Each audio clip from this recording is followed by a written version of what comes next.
The morning the world ended for 4-year-old Adiz, it began like any other. Sunlight trickled through the curtains of her family's small home. The comforting scent of fried akara drifted from the roadside stalls, and neighbors called out cheerful greetings as they started their day.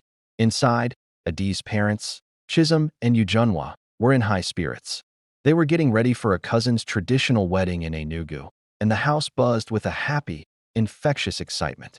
Adiz sat on her mother's lap, while Ujunwa braided her short, soft hair into tiny, neat puffs. "Mummy, bring suya for me," she chirped, her voice filled with the pure innocence of a child who believed the world was a place of endless kindness. Ujunwa laughed softly, a warm sound that always made Adiz feel safe. "I will bring suya, Chinam. And Puff Puff too." Just then, Chisholm walked out from the bedroom, buttoning his crisp shirt. He scooped Adiz into his arms, lifting her high into the air, and she squealed with delight. "You'll stay with Auntie today," he promised, his voice full of love. "We won't be long." Adiz nodded, her mind already picturing the delicious treats she'd get. The thought of them leaving was just a small detail in a day that promised so much fun. By 9 a.m., they were ready. As they stepped outside, they waved to their neighbor, Mama Ebra, who was sweeping her veranda. She admired the couple as they walked hand in hand toward their car, teasing them for being lovebirds even after years of marriage.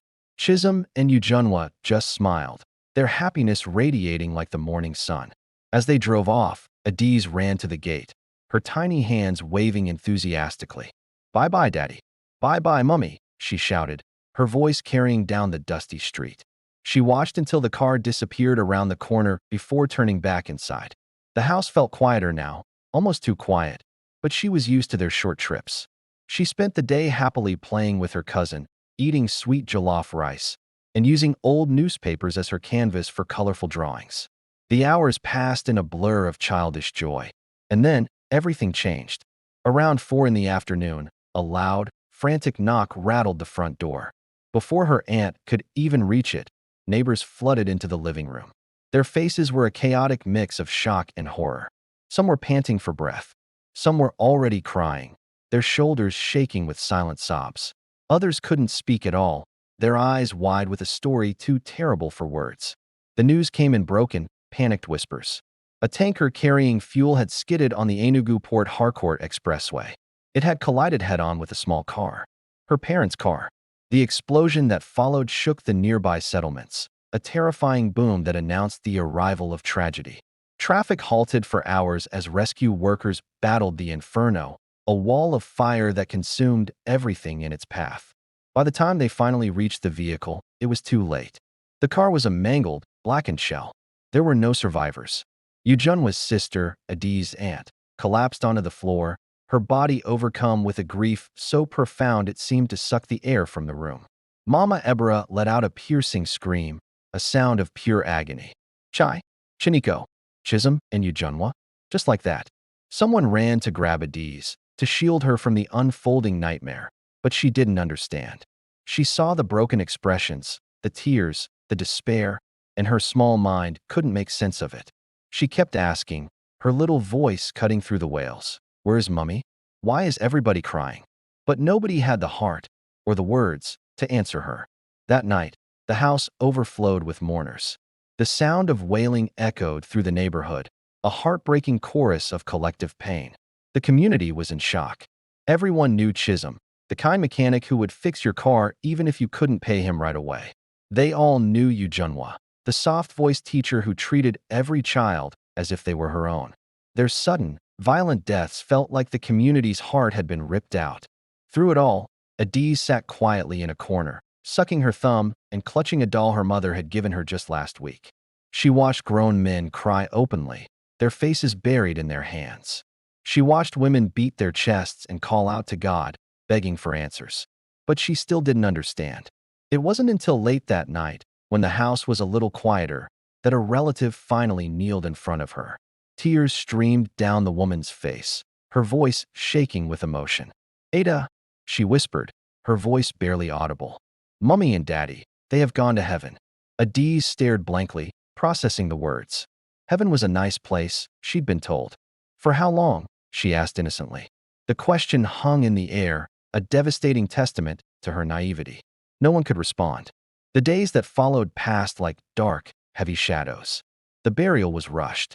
Closed caskets, somber faces, dark clothes. It rained on that day, as if the sky itself was mourning with them.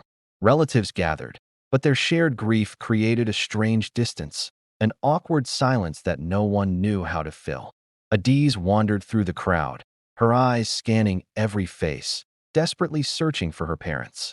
She tugged on skirts, she asked questions, but her pleas were met with averted eyes and choked sobs. She cried when she realized no one would give her the answer she so desperately needed. In the quiet aftermath of the burial, a new problem emerged, colder and more cruel than grief itself. Who would take Adiz? The question was whispered in hushed, anxious tones. Her father's relatives argued that they didn't have enough money to feed another mouth. Her mother's siblings were either struggling themselves or lived too far away to be practical. Some even whispered that a child who had lost both parents so tragically might carry misfortune, a dark cloud of bad luck. Others, more bluntly, simply didn't want the responsibility of raising another person's child. It was in the middle of this heart-wrenching chaos that Papa Agbana, Ujunwa's father, Adiz's grandfather, arrived. He was an old man, with a beard the color of ash and eyes that looked weary from the many burdens life had placed on his shoulders. Yet, he walked with an undeniable dignity, leaning on a wooden cane but still commanding respect with his silent presence. He saw Adiz sitting all alone under a mango tree, clutching her doll, a small, forgotten figure in a world of adult sorrow. And in that moment, his heart, which had been hardened by years of struggle, softened. He walked slowly toward her, his steps deliberate. He lowered his old bones to her height and placed a gentle, wrinkled hand on her head. "My daughter," he whispered, his voice raspy but kind. "Come with me." Adiz looked up at him, her eyes wide with uncertainty. But his presence felt familiar, like a distant memory of safety and comfort. Without a word, she placed her tiny hand in his. And just like that, her fate was sealed. While the relatives continued to murmur about poverty, responsibility, and inconvenience, Papa Agbana took her small bag of clothes, lifted her into his frail but steady arms, and walked away from the crowd. He didn't ask for permission. He didn't argue or explain. He simply took the child home. To everyone watching, it looked like a simple, profound act of love, a grandfather stepping up to rescue his orphaned grandchild. To Adiz, it felt like her first tentative step back into a world that had been shattered. It felt like hope, but unknown to her and unknown to everyone else. Destiny had just placed her in the hands of a man whose darkness ran deeper than anyone could ever imagine. This was not a rescue. This was the beginning of a new nightmare. The first morning in Papa Agbana's house felt strange for Adiz. She woke up on a thin mattress that smelled of old wood and camphor, the air dim, lit only by a narrow slit of sunlight cutting through the cracked window. The familiar, comforting scent of her mother's perfume was gone, replaced by the earthy smell of Papa's aging home. Papa entered the room quietly, carrying a small enamel cup filled with a warm cocoa drink. "My daughter, drink this," he said softly, his voice gentle. Adiz rubbed her sleepy eyes and looked around, her small face clouded with confusion. "Where is Mummy?" she whispered, her voice barely audible. Papa's lips twitched, as though he wanted to smile, but couldn't quite manage it. "She has gone on a long journey," he replied. "But I am here. I will take care of you." She accepted the drink, her mind too young to grasp the true weight behind his words, the finality of that journey. In the days that followed, the house saw a steady stream of relatives stopping by to check on her. But their visits grew fewer as time passed. Some brought yams or bags of rice. Others offered solemn words of sympathy, but none offered to take her in. It wasn't that they didn't care.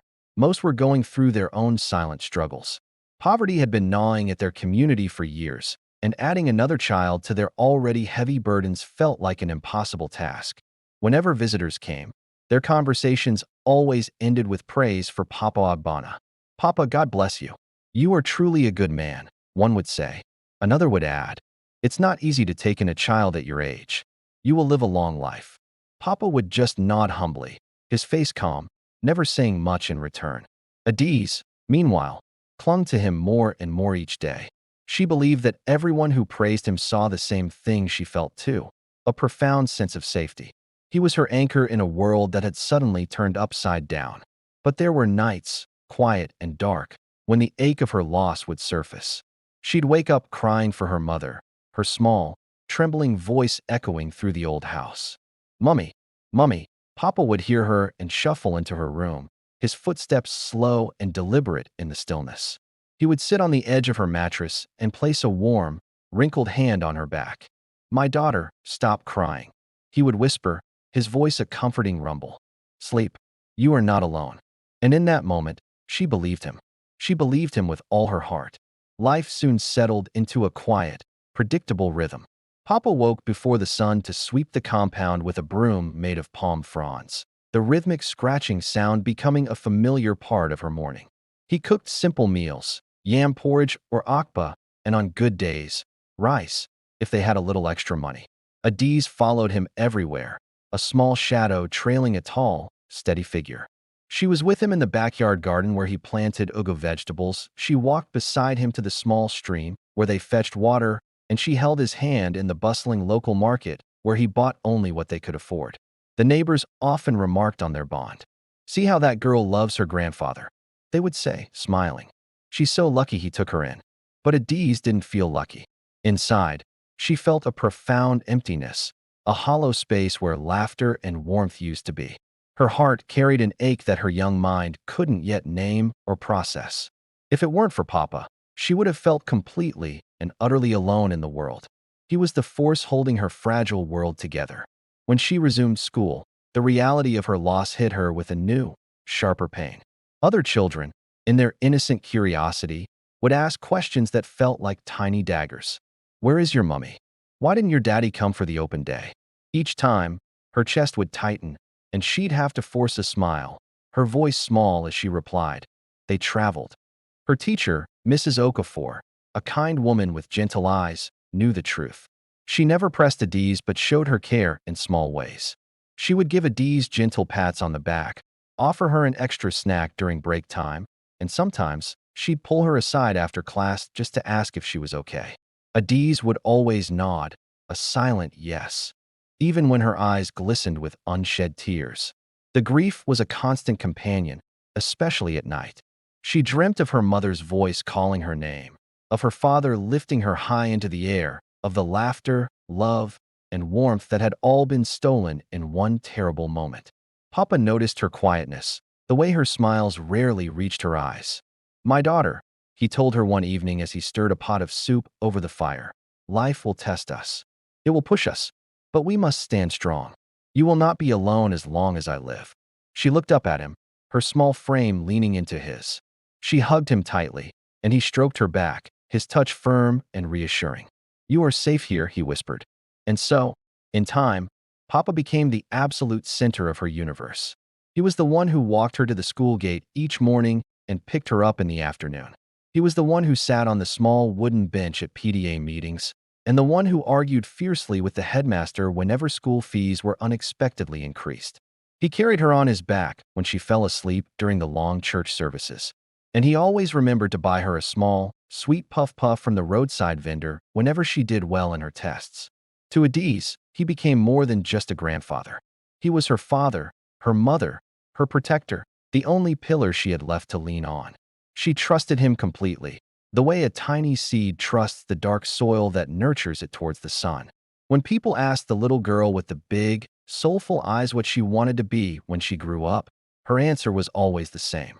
She would stand a little taller and say proudly, "I want to take care of Papa the way he takes care of me." Her world was small, fragile, and wrapped entirely around this one person, the man she believed would never leave her, never fail her. He was her foundation, her truth. Little did she know, the world she had so carefully built on that unwavering trust was standing precariously over a deep, hidden crack. And one day, that crack would widen, threatening to swallow everything she held dear. The road leading to Papa Agbana's home was quiet, lined with tall palm trees and scattered compounds built from aging mud bricks. It was the kind of place where everyone knew everyone, where hushed gossip traveled faster than the wind, and where children played barefoot until sundown. Life moved slowly here, like the lazy drip of palm wine from a tapped tree. Papa's bungalow stood at the very end of a narrow footpath, almost swallowed by overgrown bushes and framed by plantain trees that swayed gently with each breeze. The house was old, so old that the zinc roof bore the marks of countless rainy seasons. Still, it carried a kind of dignity, the dignity of a man who had lived through decades of hardship and survival. As Adiz settled into her new home, she couldn't help but notice how different it was from the life she once knew. Her parents' home had been so much brighter, so much livelier, always full of laughter and music. Papa's home was quieter, not unfriendly, just older, like a place that held too many memories within its walls. But it was her world now. This quiet, old house was her home. Every morning began the same way.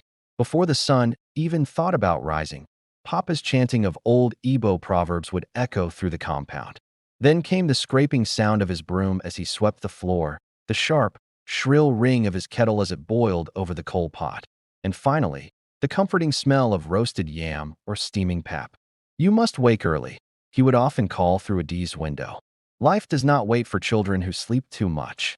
She would push off her wrapper blanket, rub the sleep from her eyes, and follow the sounds to the kitchen where Papa stood, stirring something in a pot. He always, without fail, saved the sweetest part of the meal just for her. Despite the roughness of their lives, he showed her a kind of structured, unwavering care that looked, from the outside, like pure, unconditional love. Papa Agbana was an old man with a deep voice and a presence that commanded respect without a single word. He spoke rarely, but when he did, people listened intently. He knew every crack and corner of the community, every family's history, every secret the land had tried to bury over the years. He taught Adiz things she never learned in school, wise sayings, lessons about survival, and incredible stories from his youth. "Never walk without looking at the ground," he told her once, leaning heavily on his cane. "That is how you see danger before it sees you." He taught her to value honesty, hard work, and humility above all else. Many evenings, they would sit together on the worn wooden bench in front of the house, watching the fireflies dance in the deepening dark. Papa would pull her close and speak softly, his voice full of a quiet ache. "Your mother was a good woman. Everything I do now, I do because of her." Adiz held on to those words like they were treasure. But life in the village was far from perfect. Some neighbors whispered behind closed doors that Papa had changed since losing his daughter, that he had grown lonely, withdrawn, even moody. Others said he kept too many secrets, that he was always just a little too quiet. Still, no one ever dared to question his integrity. He was the respected elder, the man people called upon to settle conflicts, the one who settled bitter land disputes and blessed new marriages. The children in the village greeted him with a kind of fear-tinged respect. Adults would bow slightly whenever he walked past. So, when Adiz became his little companion, his shadow, people praised him even more. "That old man has such a good heart," they'd say. "Not everyone would take in a child at his age. God will surely reward him." Adiz heard these words and believed them wholeheartedly. In her eyes, she was the luckiest girl in the world to have him. In the evenings, when the sky turned the color of ripe mango and the crickets began their nightly chorus, Adiz sometimes felt a hollow ache deep in her chest. Grief would come in sudden, heavy, unpredictable waves. But Papa always seemed to notice. "Come here, my daughter," he would say, tapping the stool beside him. Then he would tell her stories, incredible tales about masquerades, about ancient ancestors, about the spirits that guided the land. The stories were strange, but they were comforting, wrapping around her like a warm blanket she so desperately needed. He became her home, her anchor, her only source of stability in a world that had taken everything else from her. Whether he was truly her savior, or simply wearing the mask of one, no one could yet tell. With time, she began to look forward to their routines. A bond was growing, its roots digging deep into the earth of her small world. She'd trail after Papa in the garden, a small basket in her hands, as he harvested vegetables. She'd fetch water from the stream, the cool liquid splashing her ankles as she played along the way. In the quiet afternoons, she'd sit at his feet, watching his calloused hands repair old, worn tools or polish the intricate wooden carvings he created in his spare time. These were the moments that stitched her fractured heart back together.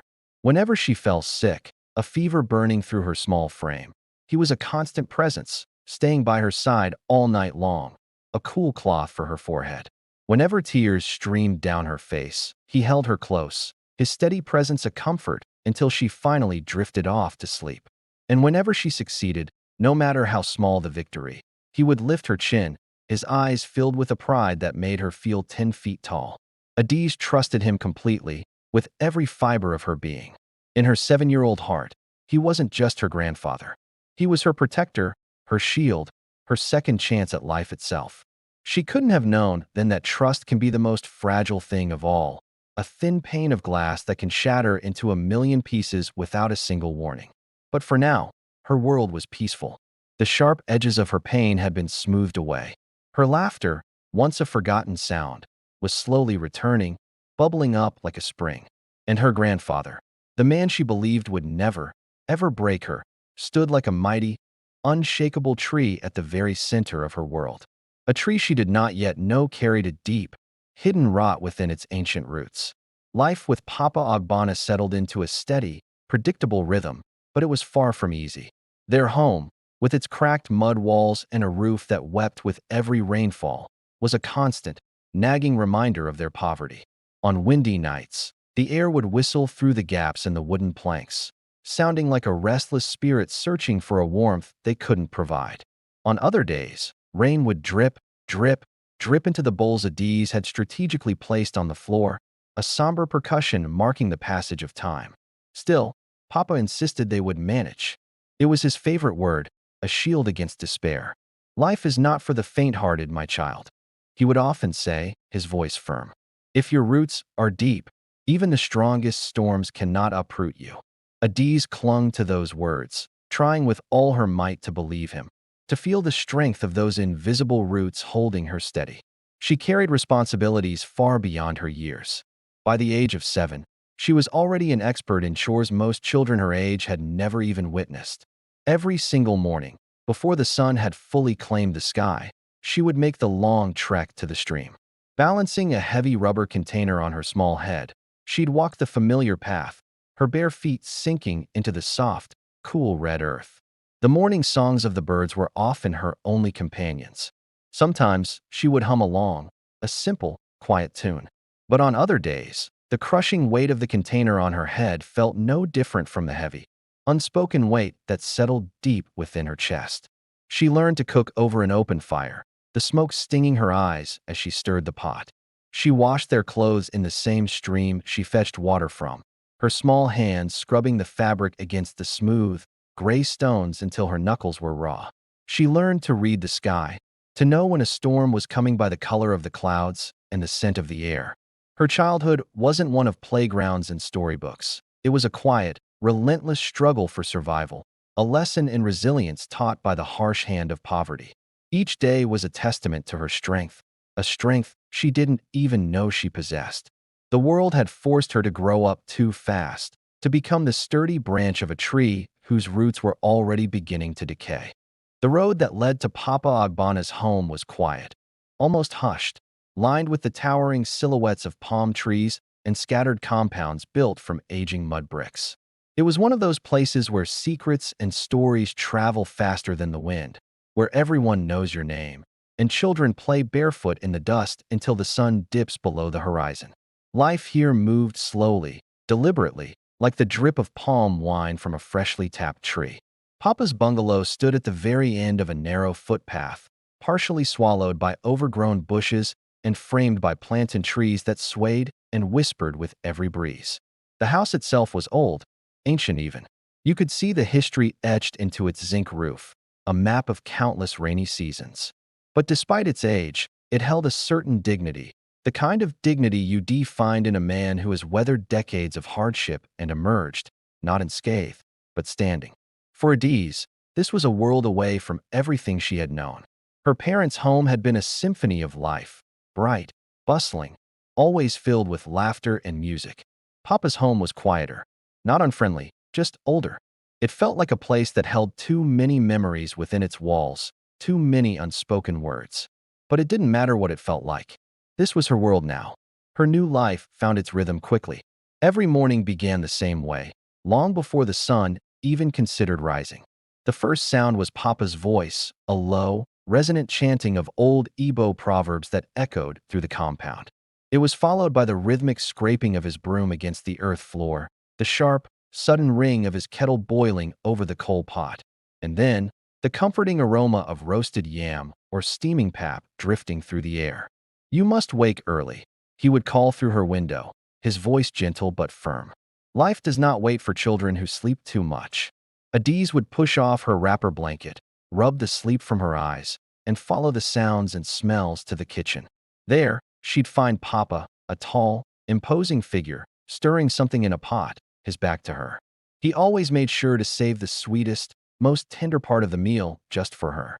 It was a simple gesture, but in the starkness of their lives, it felt profound. It was a kind of structured, disciplined care that, from the outside, looked a lot like unconditional love. Papa Abana was a man who commanded respect without ever asking for it. His voice was deep, his presence weighty. He spoke rarely, but when he did, the world seemed to pause and listen. He knew every crack and corner of the community, every family's history, every secret the land tried to bury. He became Adiz's teacher, imparting wisdom she would never find in a schoolbook. He taught her lessons about survival, about the earth, and shared stories from a youth that seemed like a different lifetime. "Never walk without looking at the ground," he told her once, leaning heavily on his walking cane, his eyes fixed on the path ahead. "That is how you see danger before it sees you." He taught her the value of honesty, the necessity of hard work, and the quiet strength of humility. Many evenings, they would sit together on the worn wooden bench in front of the house, the air growing cool around them. They'd watch the fireflies flicker and dance in the encroaching darkness, their tiny lights a magical spectacle against the night. On those nights, Papa would pull her close, his arm a reassuring weight around her small shoulders, and speak softly. "Your mother was a good woman," he'd say, his voice thick with memory. "Everything I do now, I do because of her." Adiz held on to those words like they were precious jewels, treasures to be kept safe in the deepest corners of her heart. But life in a small village is never as simple as it seems on the surface. Whispers followed them like shadows. Some neighbors would murmur behind closed doors that Papa had changed since losing his daughter, Adiz's mother. They said he had grown lonely, withdrawn, perhaps a little moody. Others hinted that he kept too many secrets, that his quiet nature was a wall he built around himself. Yet, despite the gossip, no one ever openly questioned his integrity. He was, after all, the respected elder, the man people called upon to settle disputes over land, the one who blessed new marriages and offered guidance during conflicts. His presence was a cornerstone of the community. Children greeted him with a mixture of fear and respect, and adults would bow their heads slightly as he walked past. So, when Adiz became his constant companion, his little shadow, the villagers' admiration for him only grew. "That old man has a good heart," they'd say, nodding sagely. "Not everyone would take in a child at his age, not after all he's been through." Another would add, "God will surely reward him." Adiz heard these words, and she drank them in, believing them with every fiber of her being. In a world that had become so uncertain, she felt lucky, so incredibly lucky to have him. Still, in the quiet moments of the evening, when the sky bled into the color of a ripe mango and the crickets began their nightly chorus, a hollow ache would sometimes bloom in Adiz's chest. Grief is a tricky thing. It comes in waves, sudden, heavy, and utterly unpredictable. But Papa always seemed to notice. He had a sixth sense for her sadness. "Come here, my daughter," he would say, his voice a low rumble, as he tapped the small stool beside him. And then, he would begin to tell her stories. Stories of powerful masquerades that danced with the spirits, tales of ancient ancestors who watched over them, and legends about the spirits that guided the land itself. The stories were strange, fantastical, and sometimes a little scary, but they were also deeply comforting. They wrapped around her like a warm blanket, a shield against the cold loneliness she so desperately needed to escape. He became her home, her anchor. In a world that had ruthlessly taken everything else from her, he was her only source of stability. He was her constant. But as the days turned into weeks, and the weeks into months, a quiet question began to form in the deepest parts of the village's collective consciousness, a question no one dared to ask out loud. Was Papa Ogbonna truly her savior, or was he just wearing the mask of one? For now, no one could tell. The truth, like so many other things in that quiet village, remained buried, waiting for the right season to reveal itself. While other children played in the sun-drenched fields, Adi's world was shaped by the rhythm of housework. She swept the compound until the red earth was clean, washed plates until they shone, and pounded yam whenever Papa had visitors. She never complained. Papa's words were her guide. A hard-working girl grows into a strong woman. And more than anything, Adiz wanted to be strong. School was a different universe, one filled with color, noise, and laughter. But even there, Adiz felt like a ghost, an outsider looking in. Other children arrived in crisp, new uniforms, their hair neatly plaited. Hers was always a little faded, mended at the elbow by Papa's shaky hand. She wore simple slippers while others had shiny shoes. Her lunch was Gary, a humble meal compared to their rice and biscuits. She told herself she didn't mind, not really. But then the teasing started. "Your uniform is so old," a boy would shout. "You live with that old man," a girl would whisper. "Isn't he too old to be your father?" Adiz learned to lower her head, to swallow the lump in her throat, and just walk away. Papa had taught her never to talk back, and fighting wasn't in her nature. But she carried their words home with her, heavy and sharp like stones in her pocket. That night, her voice was barely a whisper as she asked, "Papa, why don't I have a mummy or a daddy like the other children?" Papa's face tightened. He turned away, his eyes fixed on the wall, as if searching for answers in its cracks. "They are gone," he said, his voice flat. "Life dealt you a hard hand, Adiz. But you must survive." She simply nodded, her throat aching with unspoken questions. Later, alone in the dark, she would cry into her pillow, muffling her sobs so Papa wouldn't hear. Grief doesn't just disappear. It settles, it deepens, it changes its shape. For Adiz, it grew silent wings inside her, fluttering painfully whenever she felt lonely, left out, or unloved. But life wasn't all shadows. There were moments of warmth, moments that felt like sunshine breaking through the clouds. Some evenings, Papa would come home with roasted corn or a small bag of boiled groundnuts. Adiz would jump with excitement, her worries melting away. They would sit together on the worn wooden bench outside their small house, sharing the food and telling stories. Fireflies would dance around them, tiny specks of light painting the dark canvas of the night. "Papa, tell me about when you were a boy," she would plead, and he always would. He'd talk about climbing tall mango trees, of narrowly escaping masquerades during festivals, and running errands for his strict father. His stories were filled with mischief and adventure, and Adiz would laugh until her stomach hurt, picturing her old Papa as a small boy with skinny legs and boundless energy. These were the moments she held on to, the moments she cherished. They made her feel safe. They made her feel cared for.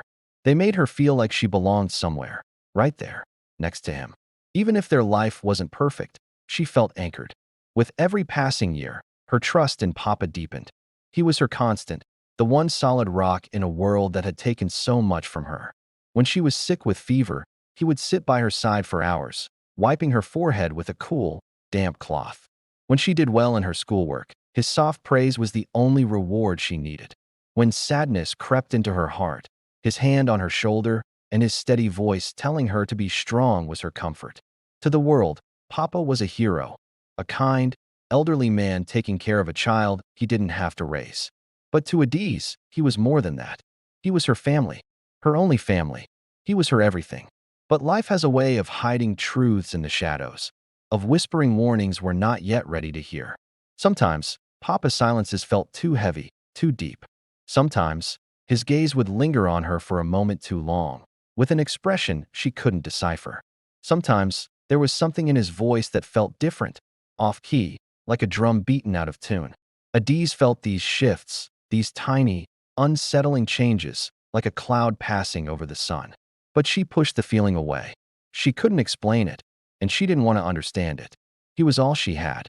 And children hold on tightly to the hands they depend on, even when those hands might one day become the source of their deepest pain. For now, the storm was sleeping, hidden, waiting. And Adiz continued to grow, innocent and unaware of the betrayal her future held. As the years went by, Adiz blossomed. The once timid child grew into a thoughtful, hard-working young woman. Her beauty was the quiet kind, the sort that didn't shout for attention but settled softly into your memory. Her gentle eyes still held a hint of old sadness, the mark of someone who had known grief too early. But beneath it all, a flame of determination burned brightly. Life with her father, Papa, had shaped her in many ways. Their world was small, filled with struggle, but from it, Adiz learned discipline, humility, and a quiet hunger for a better life. She wanted something more, something bigger than what her little village could offer. She would often sit on the top step of their old bungalow, her gaze fixed on the road stretching out into the distance. "Papa," she once asked, her voice soft, "is the world really bigger than this village?" Papa nodded slowly, his hands never ceasing their work. "The world is bigger than your eyes can see, my daughter. But big worlds bring big problems." His answer confused her, but it did nothing to dim the fire inside her heart. By the time she was 16, Adiz understood the true value of work. With very little money to spare, she spent her free time helping Mama Ikin, the village tailor. What started as simple tasks like sweeping the floor and running errands soon evolved into real skill. She learned to thread needles with precision, to cut fabric with a steady hand, and to stitch perfectly straight lines. She discovered the joy of creating dresses that brought smiles to women's faces. "You have a gift," Mama Ikin told her one sunny afternoon, as Adiz meticulously finished hemming a blouse. "Your hands are steady. Your eyes are sharp. If you continue like this, you will not suffer." Adiz blushed, unaccustomed to such praise. "Thank you, Ma," she whispered. Her sewing brought in a little money, just enough to buy soap, sanitary pads, and maybe a small treat for herself. She always handed the rest to Papa. He would nod in approval, his emotions kept carefully in check. "Hard work is good," he'd say. "You are growing into a responsible woman." Those words were like a warm blanket to her heart. All she wanted was to make him proud. But poverty has a cruel way of reminding you of your limits. When Adiz finished secondary school, her dreams of attending university were met with a harsh reality. Papa simply didn't have the funds. The application fees, the acceptance fees, the school fees, it was an insurmountable mountain. She watched as her classmates left one by one for higher institutions, while she remained at home, her own dreams folded neatly inside her chest like clothes stored away for a future that might never come. Still, she refused to give up. She prayed. She fasted. She pleaded with God to open a door for her. And eventually, a door did open, not to a university, but to a job. One evening, while running errands in the bustling market, she overheard two women talking about a job opening at a pharmacy in the nearby town. They were looking for a young woman to keep records, attend to customers, and manage the front desk. Her heart began to race. Mustering all her courage, she approached the women shyly. "Good evening, aunties. Sorry, please, I overheard. Is the job still available?" The women looked her over, from her modest wrapper and neatly tied scarf to her respectful demeanor. A smile spread across their faces. "Yes," one of them replied kindly. "Go there tomorrow morning. Ask for Madame Clara." Adiz thanked them over and over, her feet barely touching the ground as she rushed home, excitement bubbling up inside her. She found Papa sitting on his old wooden chair, peeling cassava for their evening meal. "Papa, there is a job at the pharmacy in town. They said I should come tomorrow." Her voice sparkled with newfound hope. Papa raised his head, studying her eager face. "You want to work in town? It's far." "I can manage," she said quickly, her voice filled with desperation. "Please, Papa." He let out a deep sigh, as if weighing invisible burdens in his mind. Then, he gave a slow nod.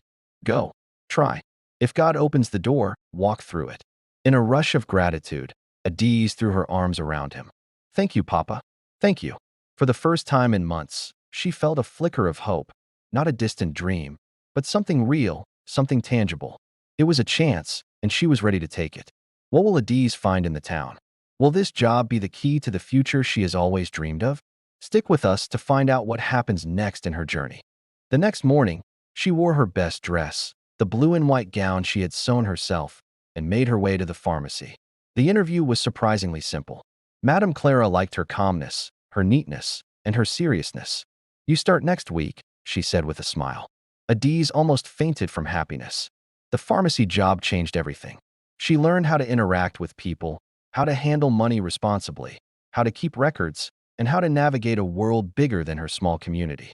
For the first time, she saw the gap between her sheltered life and the outside world.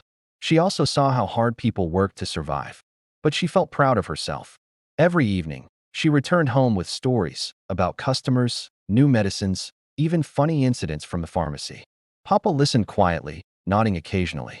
Sometimes he smiled faintly. "Papa," she once asked shyly, "are you proud of me?" He looked at her for a long moment, then placed a heavy hand on her shoulder. "Yes, my daughter. You are doing well." His approval meant everything to her. Though life was still hard, Adiz felt something shifting inside her. She was growing up. She was becoming her own person. The world no longer felt impossibly big. And even though she didn't know it yet, this new confidence, this small piece of independence, would eventually guide her into love, and later into heartbreak and betrayal she never imagined. For now, she held tightly to her dreams, shaping them one day at a time. She didn't know that far ahead, dark shadows were moving silently in her story, shadows that had been near her all along. But she lived in hope, and hope, for her, was enough. Adiz had begun to settle comfortably into her new routine at the pharmacy. Her life was still simple, still humble, but it was no longer suffocating. Each morning, she woke before dawn, dressed neatly, and walked to the main road to board a kiki to town. She enjoyed the fresh air, the chatter of passengers, the hum of traffic, all reminders that the world was bigger than her little village, and she was slowly growing into it. At work, she was kind to customers, respectful to elders, and diligent in her duties. Everyone liked her. She became known as the quiet girl with the warm smile. But even warmth attracts attention. His name was Emeka. He was tall, soft-spoken, and had these deep dimples that only showed up when he smiled. He was a regular at the pharmacy where I worked, usually just popping in for painkillers or some toiletries. For a while, it was just polite greetings, nothing more. But then one day, he broke the routine. He looked at me and asked, "Are you new here? I haven't seen you before." I'm naturally shy, so I just bowed my head a little and said, "Yes, sir. I started recently." He smiled, and it was a gentle kind of smile, not threatening at all. You're doing well," he said. It was such a simple exchange, but it left this little flutter in my stomach that I couldn't quite place. Over the next few weeks, Emeka started coming in a lot more often. It was almost funny. Sometimes he'd buy things he clearly didn't need. I saw him buy toothpaste just days after he'd already bought some. He'd pick up biscuits that I never saw him open, and even body lotion, even though he seemed like the type of person who was loyal to just one brand. I noticed, of course, but I didn't say anything. Every time he came in, he greeted me with this warm, respectful energy. He'd ask about my family, how I was doing. He'd laugh at the little things I said, these silly, unremarkable comments. For the first time since my parents died, I felt like someone was actually seeing me. Not just looking at me, but really seeing me. It took a few months before Emeka finally gathered the courage to say something more direct. It was a quiet afternoon at the pharmacy, not many customers around. He walked in holding a small paper bag. He looked a little nervous as he handed it to me. "This is for you," he said, his voice soft. I was so confused. I just blinked at him. "For me? What?" "It's just biscuits," he said quickly, almost brushing it off. "Nothing big. I just wanted to say you're doing a good job here." My cheeks immediately felt warm. "Thank you, sir," I managed to say. He corrected me gently. "Call me Emeka." And from that day, everything changed. Emeka didn't just come to the pharmacy to buy things anymore. He came to talk. He came to share a laugh, to ask about my day. He'd tell me stories about his work as a spare parts trader. We started as acquaintances, then became friends. But underneath that friendship, something deeper was quietly beginning to grow between us. For someone like me, who had lived with so much loneliness for so long, it felt like joy was finally blooming in a place where only pain had been before. But I was cautious. I could still hear Papa's voice in my head, his constant warnings. "Men can sweet-talk you. Be careful. Very careful." Still, I couldn't stop thinking about Emeka. His kindness was so genuine. He was calm, and he respected me without ever pushing or rushing things. It was a feeling I'd never experienced before. It felt like possibility. One Sunday afternoon, after church, I decided I had to tell Papa. I found him sitting outside, sharpening his machete like he always did before tending to the garden. The sunlight caught the gray in his beard, making him look older, wiser, and somehow heavier than usual. I took a deep breath. My fingers were twisting nervously in my lap. Papa, I started slowly. I, I met someone. He stopped sharpening immediately. The scraping sound was replaced by a tense silence. His eyes lifted and met mine. They were dark, impossible to read. What did you say? He asked, his voice low. I had to swallow hard before I could speak again. There is a man. His name is Emeka. We talk sometimes at the pharmacy. Papa just stared at me for what felt like an eternity. His silence was sharp, almost unforgiving. Finally, he spoke, and his question was like a blade itself. So, what does he want from you? I shifted uncomfortably on my seat. He hasn't asked for anything. He's just kind. We talk. Men don't just talk to women. Papa interrupted, his voice firm. They talk because they want something. I flinched, his words hitting me like a physical blow. He leaned back, his expression hardening into a familiar mask of stern protection. Be careful, my daughter, he said. Men can sweet-talk you. They can give you gifts. They can smile and pretend to care.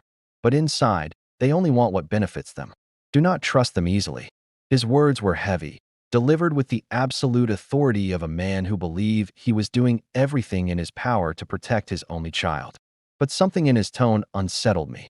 A quiet discomfort crawled up my spine. It wasn't because I thought he was wrong, not entirely. It was because he sounded possessive. But I just nodded respectfully. Yes, Papa. I didn't want to argue. I didn't want to disappoint him. After all, he was all I had left. He was my only family, my provider, my protector. Or so I thought. But as she walked away, his gaze followed her, lingering too long, too intensely, as though he didn't just want to advise her, but to keep her. A heart torn between love and loyalty, Adiz continued talking to Emeka, though she did so quietly, cautiously, always aware of Papa's disapproval hanging over her like a shadow. Her heart felt divided. On one side was Emeka, gentle, patient, a source of happiness she never expected. On the other side was Papa, the man who raised her, the man she trusted, the man she didn't want to hurt. She felt caught between love and loyalty, unsure which direction to lean. But destiny had already started moving. The choices she made after meeting Emeka would set her on a path that led to marriage, motherhood, and eventually betrayal deeper than any wound she had ever known.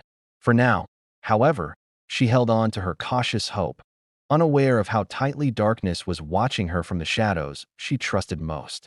The weeks turned into months, and Adiz's relationship with Emeka quietly deepened. They met in subtle, innocent ways at first. Brief conversations at the pharmacy, small smiles exchanged when he came to buy medicine, casual walks near the market after work. But each meeting carried weight.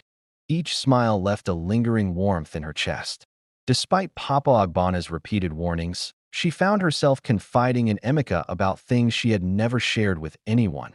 Her dreams of building a home, the pain of losing her parents, the small triumphs she celebrated every day. He listened patiently, never judging, always encouraging.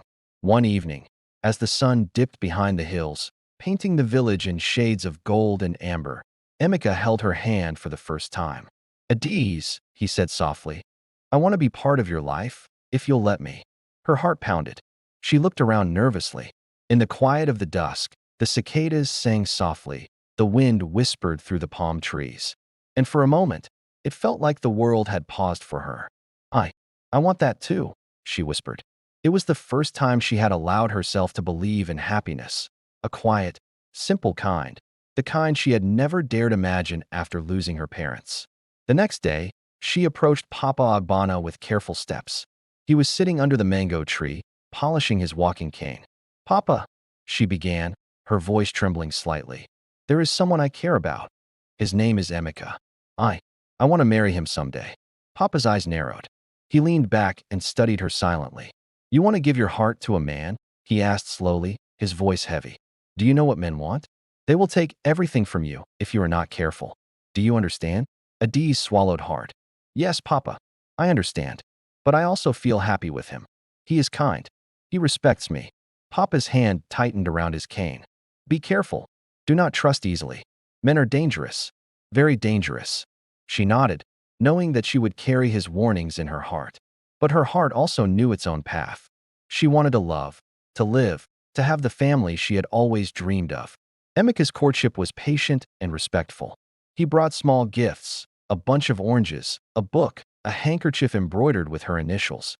He visited her at work sometimes, helping with minor errands, always making her laugh.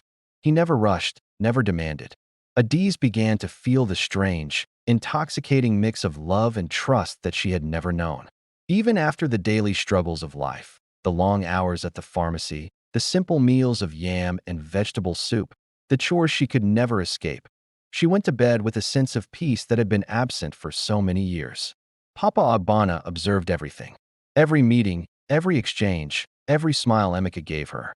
But instead of intervening directly, he remained quiet, watching from the shadows like a guardian or something darker. He would sometimes mutter, "Be careful, my daughter. Men will deceive you." And Adiz, respectful as always, nodded. But her mind wandered to Emeka's smile, the gentle warmth of his hand, and the kindness she had been starved of for so long. It was a rainy afternoon when Emeka finally proposed. The sky was heavy with clouds, and the wind carried the scent of wet earth. He held Adiz's hands and looked into her eyes. "Adiz," he said, "I want to spend my life with you. Will you marry me?" Tears filled her eyes. She nodded, her voice barely above a whisper. "Yes, yes, Emeka, I will marry you." In that moment, all her past griefs, the loss of her parents, the struggles with poverty, the loneliness, seemed to melt away. She believed in happiness again. The village was buzzing. Everyone was talking about our engagement. Friends and family flooded us with congratulations, and even Papa Agbana, always so stern and quiet, gave his blessing with a subtle nod that spoke volumes. I threw myself into planning our new life, sewing my own clothes, preparing gifts, and dreaming of the future I had only dared to imagine in secret. I started talking openly with Papa about my plans, always seeking his advice, always respecting his authority. "Papa, I want everything to go well," I told him one afternoon. "Do you have any advice for me?" He leaned back in his chair, his face unreadable. "Do not trust men too easily," he said. "Love carefully, and never forget who you are." I smiled, thinking I understood his words. But I didn't realize then that some dangers can't be avoided, not by caution, not by experience, and certainly not by love. Finally, the wedding day arrived. I wore a simple, elegant gown, with tiny flowers I had sewn into my hair. Emeka looked at me with such awe, his hands trembling as he held mine. When Papa Agbana gave his official blessing during the ceremony, a wave of pride and relief washed over me. I had done it. I had found love, obeyed tradition, respected my guardian, and followed my heart. The ceremony was simple, but filled with joy. Laughter echoed, songs were sung, and the whole village seemed to celebrate not just our union, but the triumph of hope over hardship. For the first time in years, I felt truly, deeply happy. In my heart, I whispered a quiet prayer of gratitude for life, for love, and for Papa Agbana, the man who had raised me, guided me, and who I believed had always wanted what was best for me. I had no idea that the happiness I cherished so dearly would soon be tested in ways I could never have imagined. The years after the wedding were blissful, if simple. Emeka and I worked side by side to build a modest but warm home. Every corner was filled with our love. The small kitchen where we shared our meals, the tiny garden I tended with care, the living room filled with laughter, and the faint scent of flowers Emeka would bring from town. Then, one miraculous day, I found out I was pregnant. I cried tears of pure joy, clutching my belly as if I could already feel the tiny heartbeat of my child asking for love. Despite my excitement, a part of me felt nervous. For years, I had shared every milestone with Papa Agbana. He was the one person in the world I trusted most. I wanted him to be the first to hear, the first to rejoice with me. So, one sunny morning, I went to his home, cradling the small bundle of papers from the clinic. Papa, now a bit slower with age but still so imposing, looked up from his chair. "Papa," I began, my voice trembling with emotion. "I'm going to have a baby." For a moment, his eyes softened. He reached out and touched my hand, a rare smile ghosting across his lips. "God bless you, my daughter," he said. "You are growing well. You will be a good mother." Relief flooded my chest. I had longed for his blessing, and in that moment, I believed nothing could ever go wrong.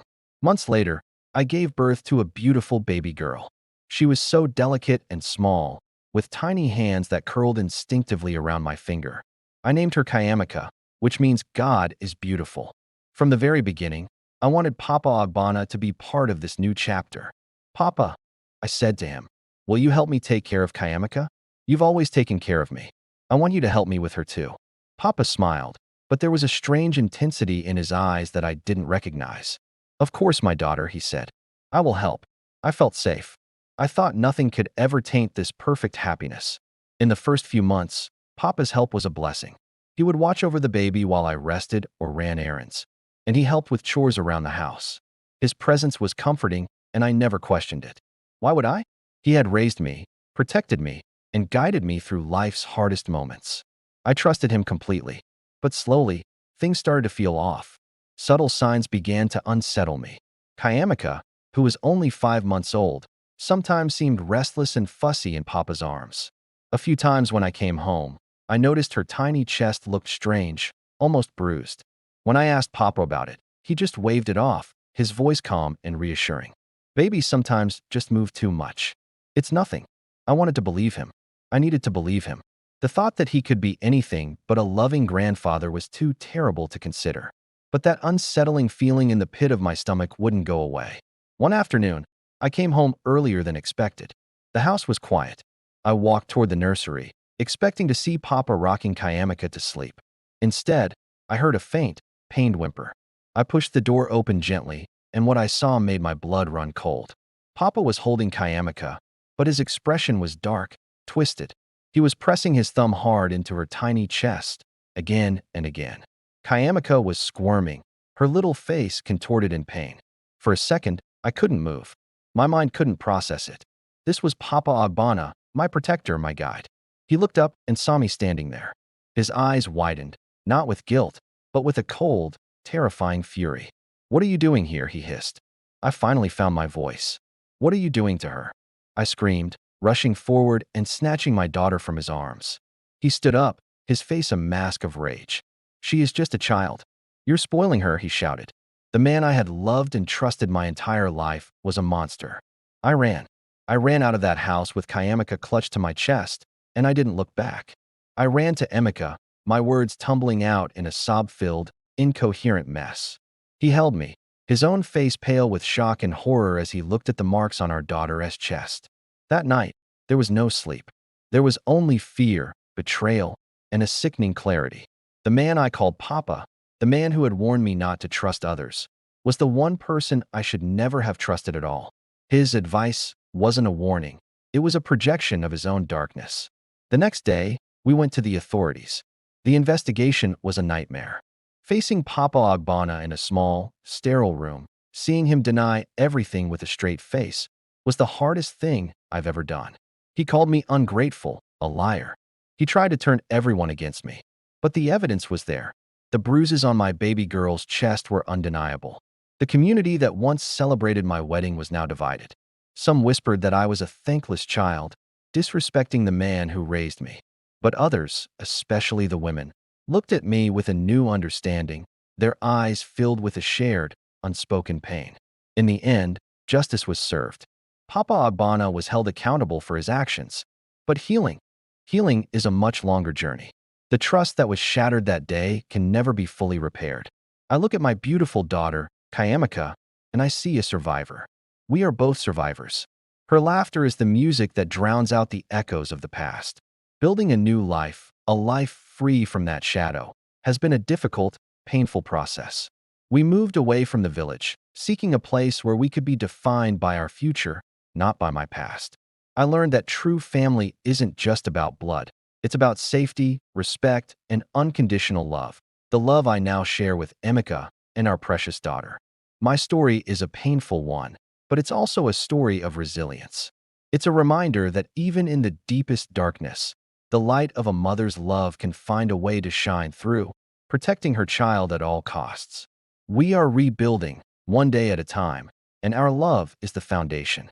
One evening, after a long day at work, Adiz returned home to a strange feeling of unease.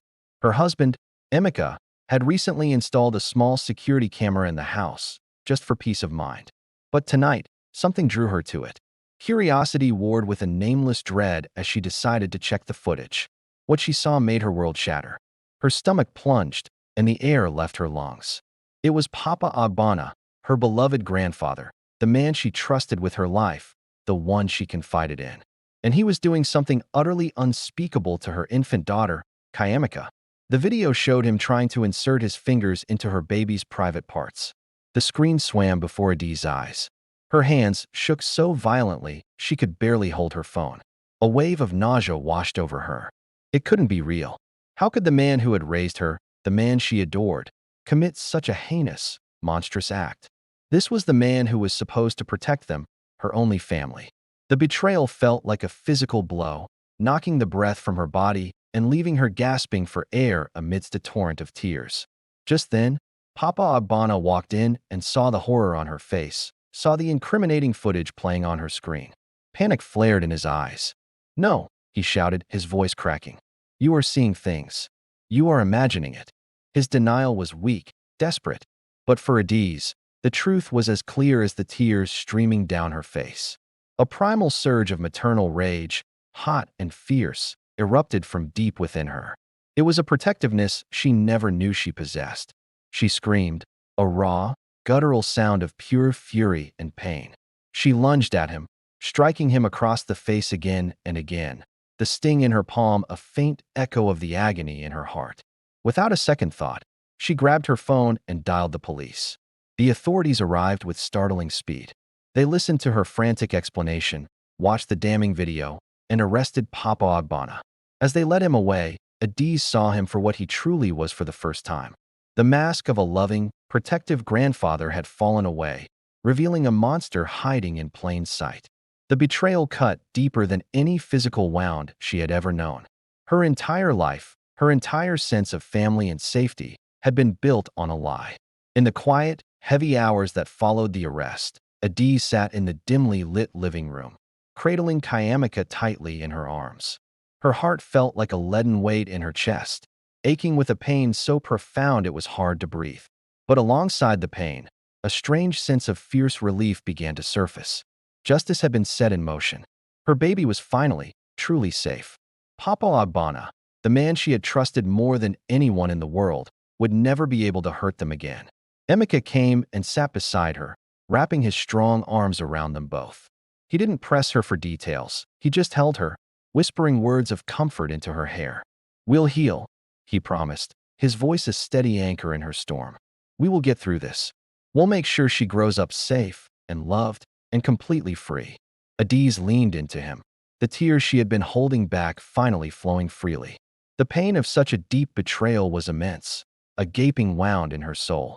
But the love for her daughter and the unwavering support of her husband ignited a spark of strength within her. For the first time, she understood a hard, painful truth. Trust, while precious, must be given wisely. And true love, real love, is not blind, it is vigilant. And with that devastating realization, a new chapter of her life began, one of resilience, vigilance, and the unconditional, ferocious power of a mother's love. The days that followed Papa Agbana's arrest were thick with a heavy silence. A tense energy filled their home. A space that once felt like a sanctuary now felt violated. Adiz found herself moving through the rooms like a ghost, her hands constantly reaching out to touch Kayamika's tiny head, her little arm, her soft cheek.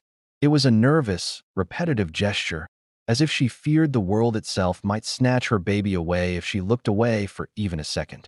Her heart ached with a grief that was complex and suffocating. It wasn't just for the betrayal. It was for the lost years of misplaced trust, for the image of the grandfather she had loved, an image that was now a cruel mirage. It was for the innocence that had been stolen. Yet, deep beneath the layers of grief and sorrow, a different kind of fire began to burn. It was a quiet, steady flame of determination. She would not let this monstrous act define her daughter's life. She would protect Kayamika at all costs, ensuring she would never live in the shadow of fear, manipulation, or deceit. Emeka became her rock, her anchor in the turbulent sea of her emotions. Every morning, he was there, helping with the baby, his presence a comforting constant. Every evening, he held her as she cried from sheer emotional and physical exhaustion. And every night, as they lay in the dark, he would whisper words of reassurance. "You are not alone in this," he'd say. "We are safe now. We will rebuild everything, together. Adiz clung to his words, drawing from them the strength she needed to face each new day. She also found unexpected comfort in the community of women around her. Friends, neighbors, and even distant relatives rallied to her side. They brought food, helped with chores, and took turns watching Kayamika so Adiz could have a moment to herself. They offered a shoulder to cry on and an ear to listen, creating a circle of solidarity around her. Even amidst the inevitable whispers and gossip that follow such tragedies in a small community, Adiz was overwhelmed by the love and support. She realized that this collective strength, this bond of sisterhood, could heal wounds deeper than any medicine. The legal proceedings began swiftly. Papa Agbana, the man who had been the cornerstone of her life, now faced serious charges. Standing in the courtroom to testify was one of the hardest things Adiz had ever had to do. Her heart hammered against her ribs, but she held Kayamika close, her daughter's warmth a physical reminder of why she had to be strong. With a steady voice, she recounted the events of that horrific evening. The courtroom was thick with tension and grief, but she stood tall, channeling the lessons of courage and resilience she had been taught, ironically, by the very man who now sat across from her as the accused. The judge listened intently, the evidence was presented, and finally, the wheels of justice began to turn in their favor. A wave of relief washed over Adiz, mixed with a profound sorrow for the love and trust that had been so utterly destroyed. After the trial, Adiz and Emika began the slow, deliberate process of rebuilding their life. The house was no longer a place of fear, but a home they were determined to fill with love and light. Every morning, Adiz's routine became a ritual of healing. She would bathe Kayamika, the warm water seeming to wash away the lingering shadows. She would dress her in fresh, bright clothes and just watch her, mesmerized by her daughter's gurgles and smiles. She saw a child growing and thriving, untainted by the darkness, surrounded by an impenetrable wall of love. To process her own trauma, Adiz began to write. She kept a journal, pouring out her fears, her anxieties, her hopes, and celebrating the small victories of each day. She also returned to her passion, sewing. Her hands, once trembling with shock, found purpose in the rhythmic motion of the needle. She made clothes for herself, for Emika, and beautiful little dresses for Kayamika. Soon, friends and neighbors started placing small orders. Her work became her therapy. Each stitch was a tiny act of creation, a reminder of her ability to build, to nurture, and to mend what was broken. As her own strength grew, Adiz found a new voice. She became a quiet advocate in her village, speaking to other women about the importance of vigilance, of trusting their instincts, and of protecting their children above all else. Sharing her story was painful, but she knew it could be a warning, a shield for others.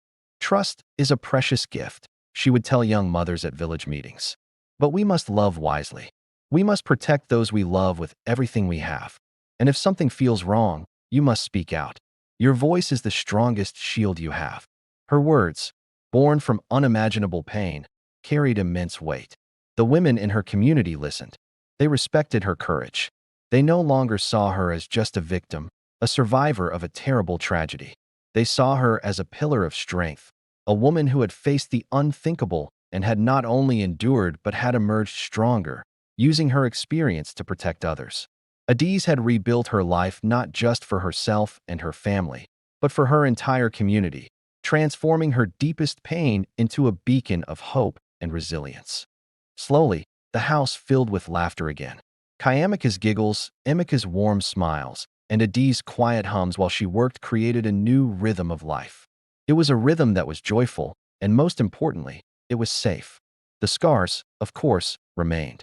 They were invisible lines etched deep into Adiz's heart, a permanent reminder of the trust that had been broken. But she was realizing that she could live fully again. She could love again. She could teach her daughter, Kayamika, to trust carefully, to love deeply, and to always, always know her own strength. In the quiet moments, when the day settled and the house was still, she sometimes thought of Papa Agbana.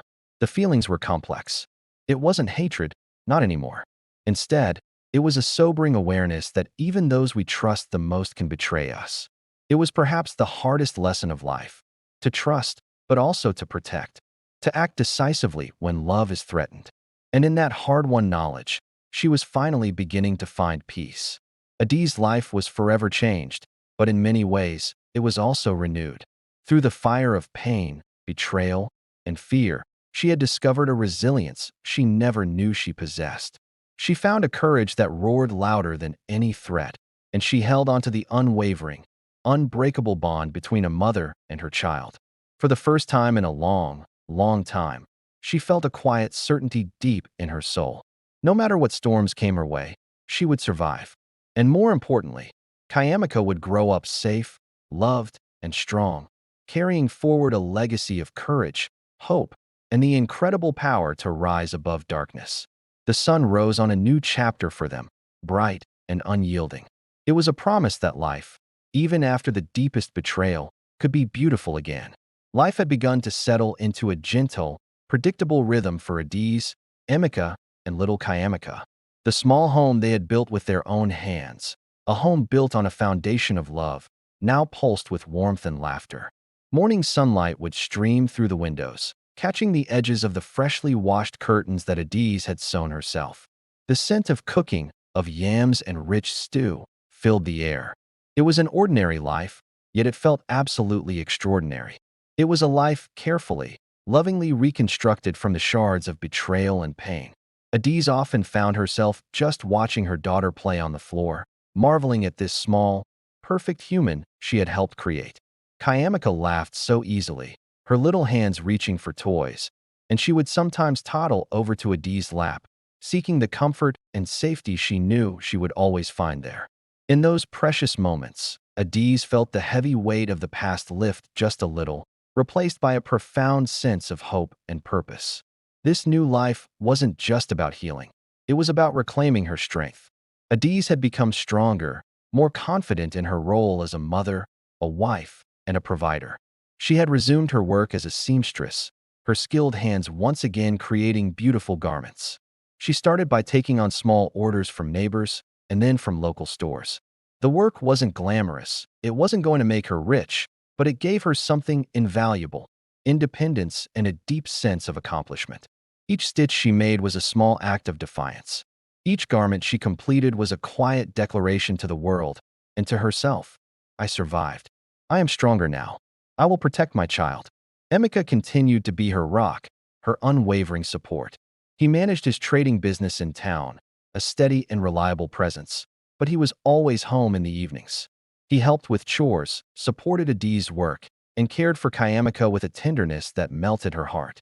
They had become a true partnership, a solid unit built on love, mutual trust, and shared responsibility. Their home wasn't just a structure. It was a sanctuary they had built together, brick by brick, promise by promise. As word of Adis' story and her courage began to spread, something unexpected happened. She became a quiet but powerful figure in the village. Women started coming to her, seeking her advice. Young mothers navigating the challenges of raising children, girls who faced difficulties or abuse at home. They all found their way to Adis' door. She didn't preach, she just spoke from her heart. She spoke openly about the importance of vigilance, of self-respect, and above all, the sacred duty of protecting children from harm.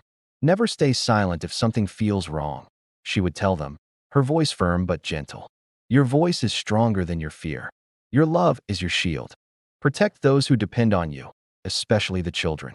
Her words resonated deeply within the community. Slowly but surely, she became a pillar of guidance, a source of inspiration.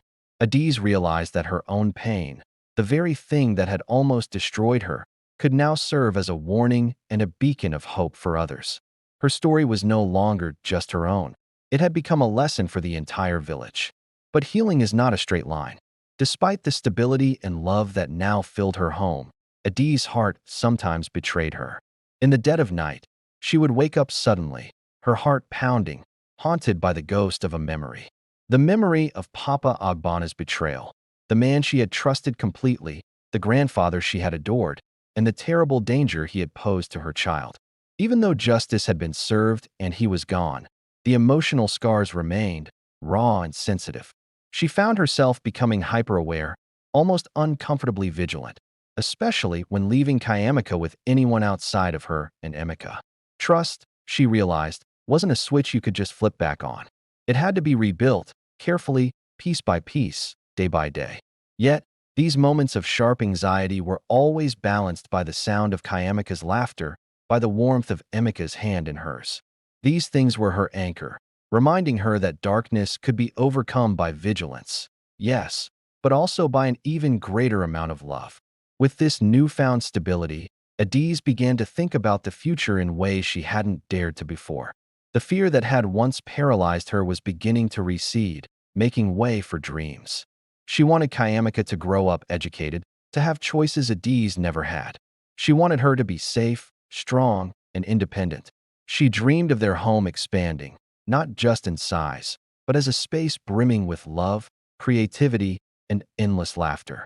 One evening, as they shared a simple dinner of yam and vegetable stew, Emika brought up an idea. He suggested they start a small business together, perhaps selling the beautiful fabrics Adiz used, or her handmade clothes. Or maybe, he mused, they could even open a small shop to supplement their income. As he spoke, Adiz felt a flutter of excitement stir within her, a feeling she hadn't felt in years. For the first time, she was dreaming boldly, without the cold grip of fear holding her back. Emika looked at her, his eyes full of admiration.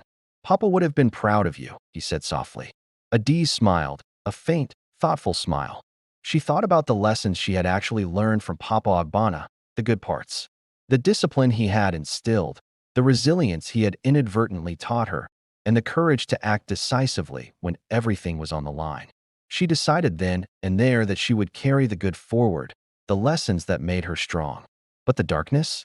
She would leave that behind, buried in the past where it belonged. The future was a blank page, and together, she and her family would write a story of hope. Kayamika's laughter was infectious, a sound that filled their small home with pure joy. Emika would often lift her high into the air, spinning her around until she shrieked with delight. Adiz watched them, her own laughter bubbling up, her hands always ready to steady her daughter when needed. Even with the shadows of the past still lingering, these moments were a powerful reminder of the goodness in life. They proved that love, when nurtured carefully, could rebuild what fear had tried to destroy. For the first time in a long, long while, Adiz felt a quiet, unwavering certainty settle in her heart. She knew she could survive anything, protect her child fiercely, and build a life filled with joy and meaning. One early morning, Adiz stood at her doorway, watching Kayamika play with the dewdrops sparkling on the garden grass. The sun rose slowly, painting the sky in soft golds and pinks. She felt the warmth not just of the new day, but of her regained life. She had endured betrayal, faced danger head-on, and walked through the darkest valleys of fear. Yet here she was, standing stronger, wiser, and completely unbroken. As Kayamika giggled and toddled toward her, her little arms outstretched, Adiz knelt down and whispered softly, "We are safe now, my little one. And together, we will grow, love, and thrive, stronger than anything the world could throw at us." The past was finally behind her. The present was alive with possibility, and the future, hers and Kayamika's, was a blank page, waiting to be written in courage, love, and hope. The months turned into years, and Adiz's life, while still modest, became filled with a profound sense of purpose and stability. Her small home radiated warmth, laughter, and an abundance of love. Kayamika was growing fast, a bright and curious child whose eyes reflected the careful guidance of her mother and the playful affection of her father. Yet, life has a way of testing even the strongest hearts. Adiz, who had already survived betrayal and confronted her deepest fears, now faced a new kind of challenge, balancing her own growth with a newfound responsibility to protect and guide others in her community. Word of Adiz's resilience and courage had spread beyond her immediate neighbors. Her story, once a quiet tale of survival, became a source of inspiration. Young women, particularly those facing their own hardships, began to seek her out for advice. Mothers confided in her, their voices hushed, hoping to learn from the lessons she had so painfully endured. Adiz took this emerging role seriously. She started organizing small, informal gatherings under the sprawling branches of the large mango tree near her home. As fireflies danced around them in the gathering twilight, She spoke to the women about vigilance, self-respect, and the critical importance of nurturing children in a safe environment. "Do not be afraid to speak," she told them one evening, her voice clear and steady. "Your voice protects your children, your family, and yourself. And remember, courage is not the absence of fear, it is acting despite it." Her words resonated deeply in the quiet evening air. Slowly but surely, she was becoming a quiet pillar of the village, a source of strength for those who had been silenced by fear for too long. Even as Adiz dedicated more of her time to helping the community, she never let her own family suffer. She and Emika worked as a team, expanding their small home-based business to create a more stable future. They had started by selling hand-sewn clothes and vibrant fabrics, but they slowly added small household goods and daily essentials to their inventory. This created a modest but steady income that allowed them to provide for Kayamika and plan for her future. The process wasn't always smooth. There were mornings when expected deliveries went wrong, leaving them scrambling. There were afternoons when customers were difficult and demanding. And there were long nights when Kayamika, full of a child's energy, refused to sleep. Yet, Adiz learned to navigate these everyday challenges with a newfound patience and quiet persistence. Every single evening, as she tucked Kayamika into bed and kissed her forehead, she felt a deep, quiet satisfaction. It was the feeling of knowing that her daughter was safe, loved, and thriving, and that her own actions were shaping a better, brighter future for the child she had fought so fiercely to protect. However, life did not always follow a smooth and easy path. As Adiz's influence grew, so did the whispers of criticism from some villagers who were suspicious of her. Some accused her of being too outspoken, of stirring up trouble, or of taking on a role that they believed was beyond what a young mother should hold. Adiz felt the sting of these words, the unfairness of the judgment. But she refused to let them deter her.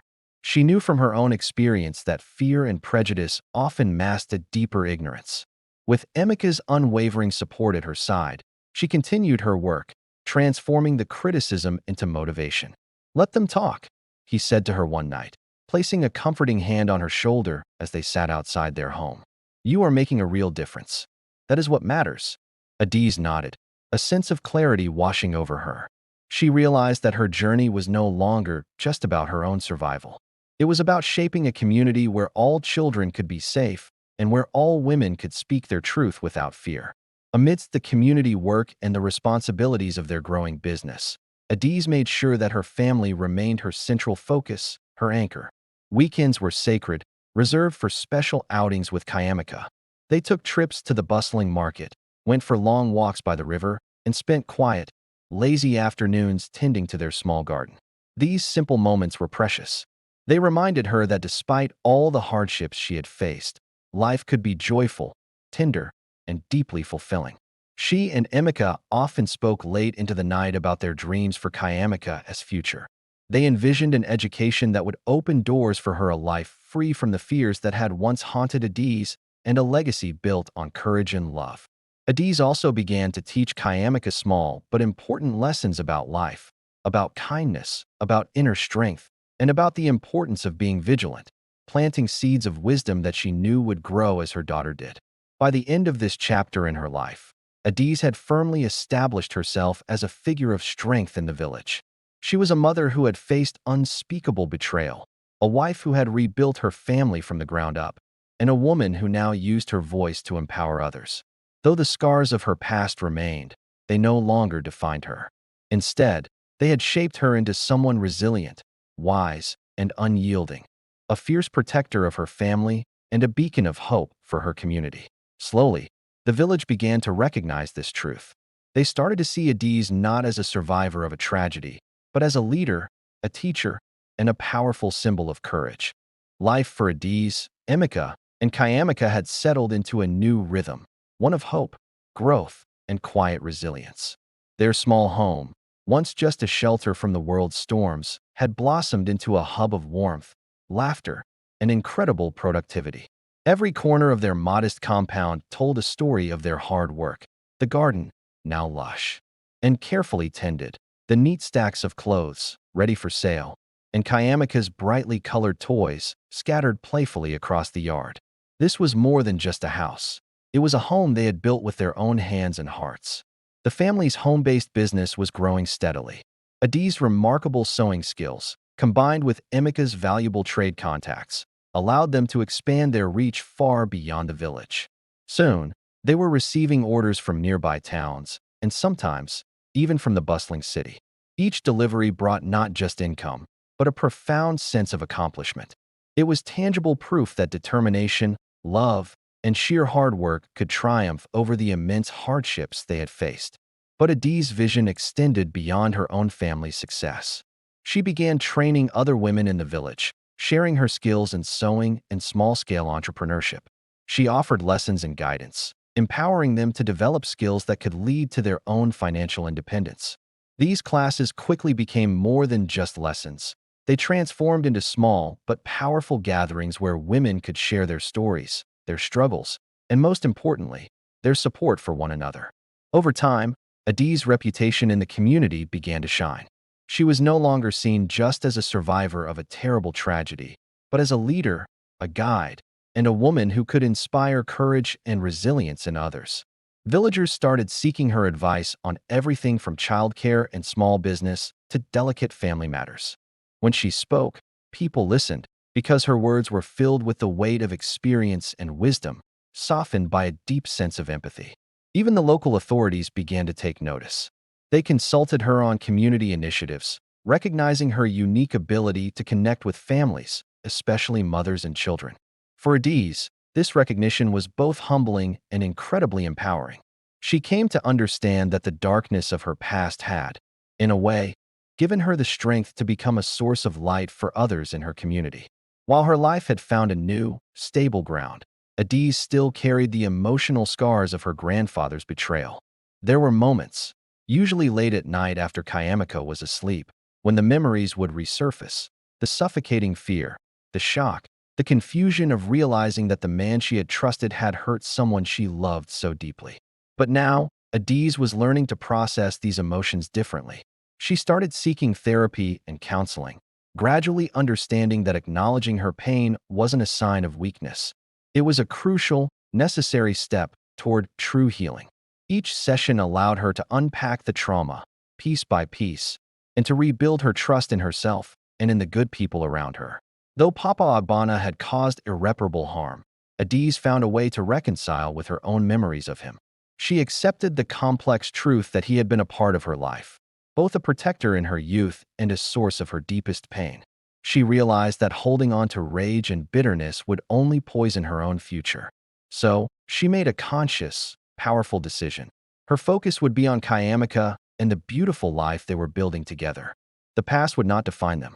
She would carry the lessons she had learned, but she would never let them overshadow the bright promise of her family's future.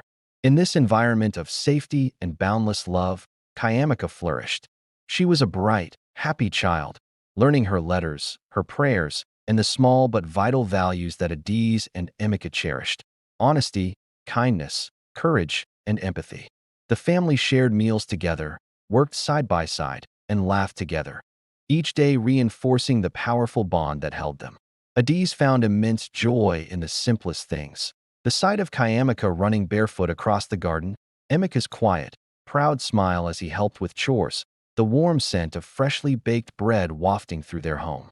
Each small, everyday victory was a sweet reminder that life could be beautiful, even after the darkest of storms. As she watched Kayamika playing happily under the mango tree, a deep realization washed over Adiz. Life, with all its impossible challenges, could also be breathtakingly beautiful. Each new day offered a chance to protect, to nurture, and to teach, and to prove that even in the face of profound darkness, hope, love, and resilience could shine with an unbreakable light. And she knew, with a certainty that settled deep in her soul, that while new challenges were sure to come, she would face them. She would face them just as she had faced all the rest, with courage, with wisdom, and with the unwavering, ferocious strength of a mother determined to protect her child. Adiz's influence in the community continued to expand. She became a mentor for young girls, teaching them to protect themselves, to recognize danger, and to believe in the power of their own education and independence. Her voice, now carrying a unique blend of authority, empathy, and hard-won wisdom, became a guiding force. She also helped organize small funds and cooperatives for women, promoting financial literacy and entrepreneurship. Slowly but surely, her village began to see tangible changes. More women working and earning, more children attending school, and families feeling safer, more empowered, and more hopeful for the future. Life in the village had settled into a steady rhythm for Adiz and her family. But she knew all too well that stability was a fragile thing, something that could never be taken for granted. New challenges began to emerge. At first they were small, almost unnoticeable, but soon they grew into larger, more urgent tests of her strength and her hard-won wisdom. Even as her family prospered, Adiz remained on high alert, constantly aware of any potential threats. The memory of her grandfather's betrayal was a permanent scar, a harsh lesson that taught her danger could come from the most unexpected places. One afternoon, a neighbor casually mentioned that some outsiders had been seen near the village, asking strange questions about families and their homes. Adiz's heart instantly tightened. She immediately found Emeka and told him what she'd heard. Together, they decided to reinforce their home's security and just be more watchful. She didn't hesitate. She installed stronger locks on the doors and windows, put up motion-sensitive lights around the perimeter, and even set up a few discreet security cameras. Every precaution she took wasn't born from paranoia, but from a vigilance she had learned the hard way. It was the price of peace of mind. Meanwhile, Adiz and Emeka's small business was flourishing. But with growth came a new set of challenges. The orders got bigger, the deadlines became tighter, and the workload grew heavier by the day. Adiz had to become a master of time management, carefully balancing her growing business, her family, and her responsibilities to the community. Emeka was her rock, always supportive, handling the logistics and deliveries so she could focus on maintaining quality and training other women in the village who wanted to learn. They often worked late into the night, sharing tired smiles and quiet words of encouragement across the workshop. One evening, Emeka paused, wiping the sweat from his forehead. He looked at her and said, "Together, we can do anything." Adiz smiled back, exhausted but filled with a fierce determination. "Yes," she agreed, "and we must." For Kayamika, their daughter was the reason for it all. As her business grew, so did Adiz's influence in the village. It wasn't something she sought, but it came to her naturally. Young women started approaching her, not just for business advice, but for mentorship. She began organizing workshops, teaching everything from financial literacy and small business skills to something she was deeply passionate about: personal safety. She felt a deep-seated need to educate other women on how to recognize abuse, whether it was subtle or overt, and how to take proactive steps to protect their children. Her own painful experience gave her words an authority, an empathy, and a credibility that no one could question. "Your safety is your responsibility," she told a group of mothers one afternoon, her voice firm but kind. "Trust must be earned, not freely given. And always, always listen to your instincts. They are your first line of defense." But despite her success and her growing role as a community leader, Adiz still battled her own emotional burdens. The nights were sometimes the hardest. Memories of her grandfather's betrayal would surface without warning, bringing with them a fresh wave of anger, sorrow, and disbelief. To cope, she started journaling more consistently, pouring her thoughts onto the page. She also leaned on Emeka, confiding in him when the weight felt too heavy to carry alone. Eventually, she took a brave step and sought counsel from a local therapist who helped her navigate the lingering feelings of guilt, fear, and mistrust. Slowly, painstakingly, Adiz learned to separate the trauma of her past from the reality of her present life. The emotional scars were still there. They would always be a part of her story, but they transformed from chains of fear into markers of her incredible resilience. One of Adiz's greatest priorities was raising Kayamika to be strong, aware, and compassionate. She taught her daughter about respect, about kindness, and about the vital importance of speaking up when something felt wrong. "Never let fear silence you," Adiz told her one afternoon as they worked side by side in their garden. "You must always protect yourself, and you must protect those who cannot protect themselves." Kayamika, though young, absorbed these lessons like the soil absorbed the rain.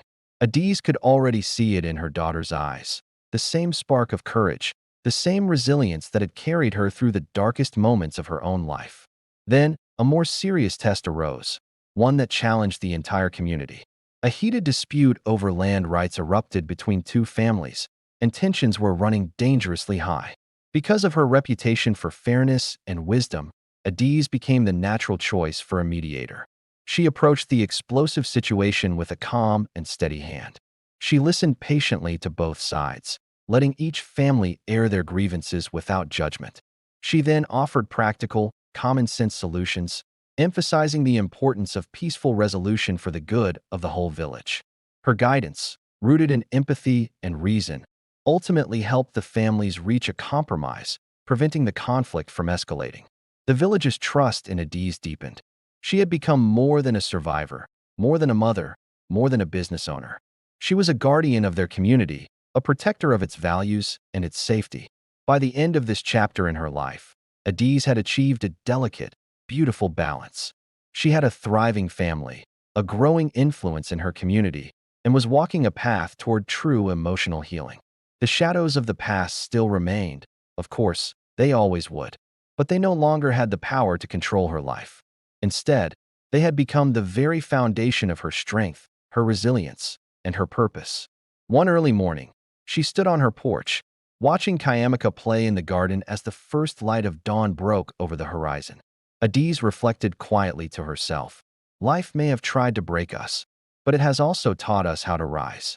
We have survived, we have thrived, and we will continue to grow. The future belongs to us, safe, loved, and full of hope. As the sun climbed higher, it cast a golden light across their home, illuminating the vibrant colors of the garden.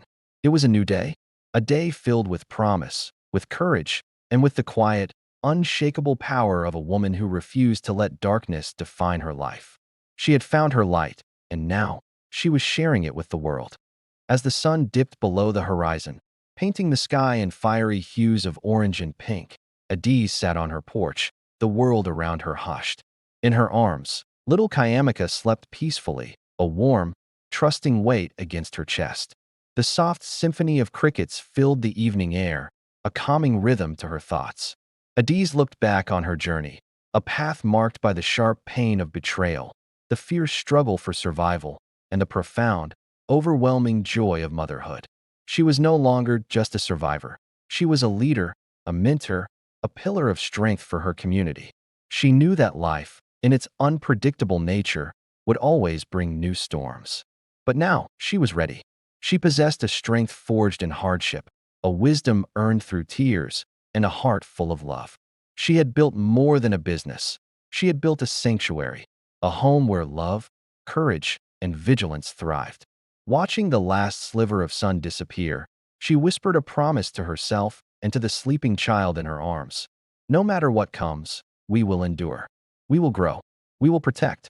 And we will rise, stronger than ever. The respect the village held for Adiz had blossomed. She was seen not just as a successful entrepreneur, but as a beacon of resilience and guidance. Her family was thriving, her business was expanding, and her influence was growing, reaching far beyond the small compound she called home. But peace is often a fleeting visitor. Life, it seemed, was preparing to test her once again.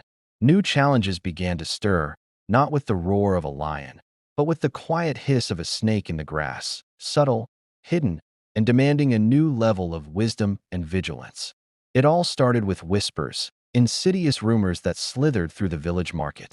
People talked about her growing business, the women she mentored, and her rising influence. Some, their words tinged with jealousy or fear, called her prominence unusual for a young mother. The whispers took a more concrete form one afternoon when a local trader pulled Emika aside. "Be careful of people in power," he warned, his voice low. He hinted that their success was like a bright light, attracting both moths and predators. A chill ran down Adiz's spine. She had stared down danger before, faced threats that were physical and immediate. But this was different. This was a silent poison, a quiet campaign that could erode the trust she had painstakingly built, undermining not just her business, but her family and the very community she sought to protect. Adiz didn't hesitate. She immediately took action, her mind clear and focused. The first step was to fortify her defenses. She tightened security around her home and her workshop, ensuring that every record, every delivery, and every communication was secure. She called a meeting with her staff and the women in her mentorship program. Her message was clear: vigilance is a shared responsibility. We are a team, a family, she explained. Protecting our work, our reputation, and each other is everyone's duty. She taught them to spot inconsistencies, to practice ethical business, and to be wary of those who offered too much, too easily. At the same time, she doubled down on quality. Every product that left her workshop was imbued with a personal touch, a mark of their commitment to excellence. She knew that a reputation built on undeniable quality would be her strongest shield against malicious rumors. Emeka was her shadow, her rock.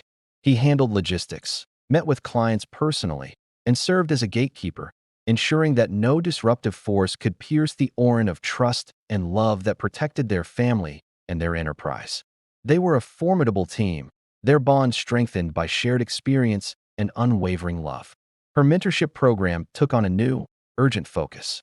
Adiz knew she had to arm these young women with more than just skills. She had to give them a shield of resilience. She spoke of safety, the power of financial independence, and the courage to stand firm in the face of adversity. One evening, under the soft glow of lanterns, she shared parts of her own story, choosing her words with care. Success will always attract attention, she told the circle of earnest faces looking up at her. Some of it will be good, and some of it will be bad. The key is learning to navigate it wisely. Protect yourselves, protect each other, and never, ever compromise your values for a quick or easy gain. Her words weren't just a lesson, they were a testimony. To these young women, Adiz was more than a teacher. She was a living example of strength forged in the hottest of fires, proof that one could emerge from the flames not just intact, but stronger. One of Adiz's greatest personal challenges became the delicate dance of balancing protection and freedom, especially with Kayamika. She wanted her daughter to grow up brave and independent, to run free and explore the world with an open heart. Yet, the shadows of the world were long, and she couldn't ignore the dangers that lurked there. So, she encouraged Kayamika's curiosity, her education, and her friendships, all while maintaining a watchful, loving oversight. She began teaching her daughter small, crucial lessons in awareness. She taught her how to recognize when a situation felt wrong, how to trust that gut feeling, and most importantly, how to seek help without shame or fear. It was a painstaking process, a tightrope walk between instilling caution and fostering confidence, but it was essential. She was raising a daughter who would be both soft-hearted and strong-spined, ready for the world. The true test of her new, fortified world arrived with a stranger. He came to the village with a proposition, seeking to purchase a large quantity of goods from her business. On the surface, he was the picture of professionalism, polite, well-dressed, and complimentary. But Adiz's instincts, honed by years of paying attention, sent a quiet alarm bell ringing in her mind. Something felt off. She didn't dismiss it. She invited Emeka to join their next meeting, creating a unified front.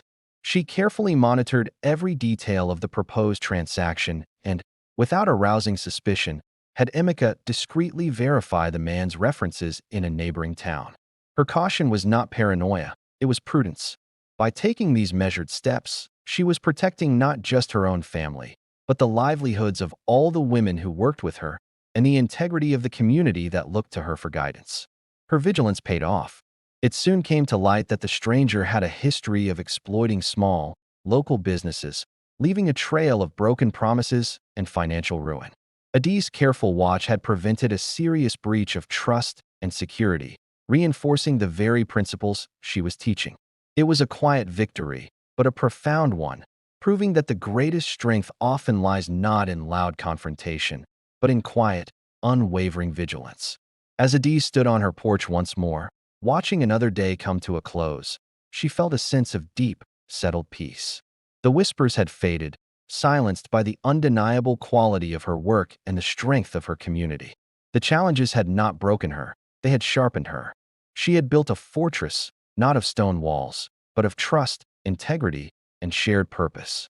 Her journey was a testament to the power of resilience, a story of turning pain into purpose and fear into wisdom. She knew more challenges would come, as surely as the sun would rise again. But she was ready. Her family was strong. Her community was united. and her spirit was unbreakable. She was a protector, a leader, and a mother, standing firm in the home she had built, a sanctuary of love and courage. Word of Adi's careful handling of the situation spread quickly through the village. People marveled at her wisdom and foresight. They recognized that her guidance and vigilance weren't born out of fear, but from a deep well of experience, courage, and a profound sense of responsibility. Even those who had initially whispered against her, questioning her authority, now held a newfound respect for her.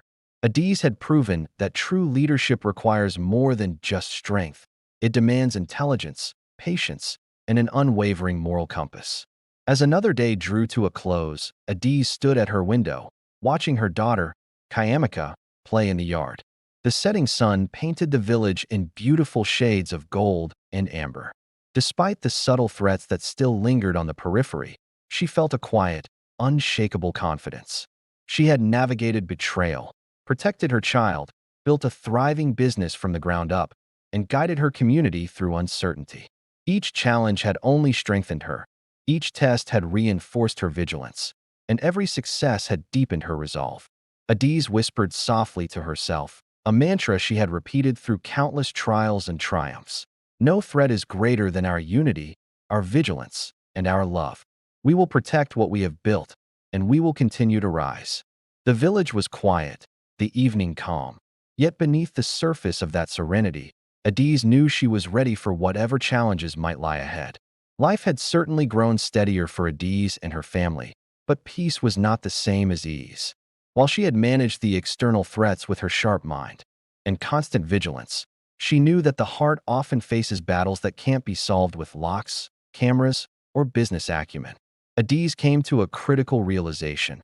Protecting her family also meant protecting her own heart, and finally processing the lingering emotional weight of her past trauma. One afternoon, while Kayamika was napping, Adiz found herself sitting by the window, staring blankly at the horizon. Memories of her grandfather, the man she had once adored, resurfaced unexpectedly. The sting of his betrayal, the terror she had felt for her child, it all came rushing back. Even though the justice system had removed the immediate threat, the emotional scars remained, raw and tender. She felt a swirling storm of anger, sadness, and a strange, misplaced guilt. Questions haunted her, echoing in the quiet corners of her mind. What if I had noticed sooner? Could I have done more? It was then that Emeka noticed her distant stare. He gently took her hand, his touch grounding her in the present. "You've done more than anyone could have," he said softly, his voice full of warmth. "You protected Kayamika. You rebuilt our family. You are stronger than you know." Leaning into his embrace, Adiz finally let the tears flow freely. For the first time in months, she allowed herself to feel the full depth of her emotions without suppressing them, without feeling the need to be strong for everyone else. After that profound moment of emotional release, Adiz made a conscious choice. She would honor her past by using its lessons as a guide, not as a chain to hold her back. She refocused her energy on the things that mattered most: her family, her business, and her community.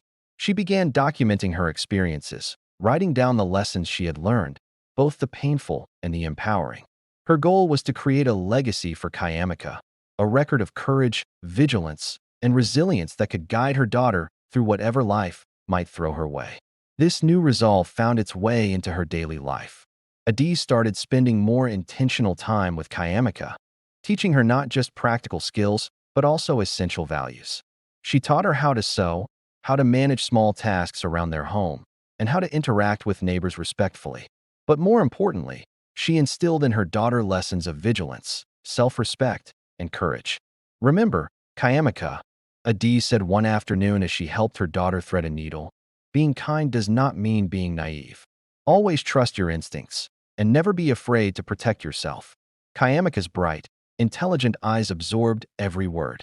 In her daughter, Adiz saw the blossoming potential for incredible resilience and strength, a direct reflection of the lessons she had fought so hard to learn and preserve.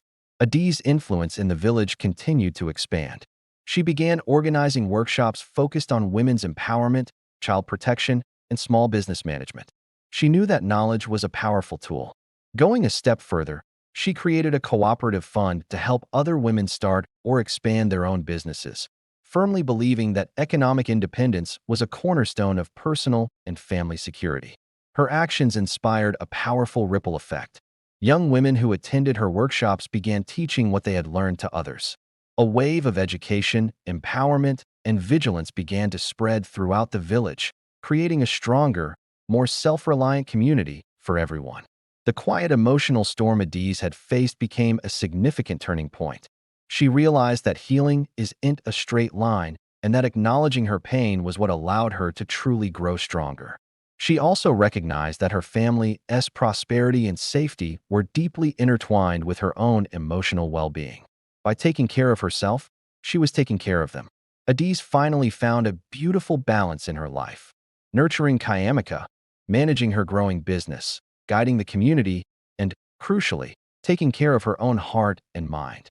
In doing so, she became a living model of resilience, leadership, and self-respect, lessons that would undoubtedly echo through generations to come. As another day ended, Adiz stood in her garden at sunset. Kayamika played nearby, her laughter mixing with the gentle evening breeze. She watched the soft light fall over her home, reflecting on the long journey from betrayal and fear to strength and empowerment. She whispered quietly, a vow to herself and to her daughter. We will continue to grow, to protect, and to rise. Our past does not define us, it strengthens us. And the legacy we build will carry courage, love, and wisdom long into the future. The sun dipped below the horizon, casting long, peaceful shadows across the garden. For Adiz, it wasn't a symbol of an ending, but of continuity. It was the quiet promise that no matter what challenges tomorrow might bring, her family, her community, and her legacy would not only endure, they would thrive.